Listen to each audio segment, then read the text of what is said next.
Po tekstu Dušana Premovića, priču o sudbini običnih ljudi tokom bombardovanja Srbije režirao je Petar Stanojlović. Glavne uloge Ljubomir Bandović i Boro Stjepanović. Mene je cev neka čuje. Pogledaj. Život bunardžija nesvesnih istorijskog trenutka u selu nadomak Valjeva. I dok avioni nadleću Srbiju, majstori Šegrt, okupirani kopanjem bunara, sukobe se u stavovima. Uzajamno dele netrpeljivost i ravnodušnost, ali i radost osuđenosti na zajednički život. Film je posvećen svima onima koji su kolateralna šteta bombardovanja. Čekrk po meni označava snagu pre svega, snagu volje, snagu veze, snagu čoveka nekako.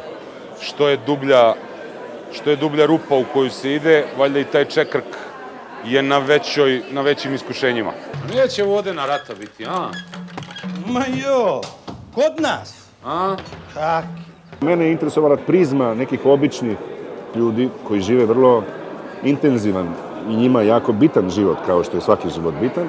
Nekako su se u svom tom velikom događaju oni prosto malo marginalizovali sami po sebi i nekako nestali u toj velikoj istorijskoj priči. Ne bi ti meni dao minut da odmorim. Ajde! A si ga pretovario! Televizija sama po sebi, pošto živi sa svojim narodom i problemima koje ova država sama po sebi uvek ima, za nas je podvig da snima ovakav jedan film. I to jeste jedan doprinos uopšte umetnosti, filmskoj umetnosti, pa čak i na ovom televizijskom nivou.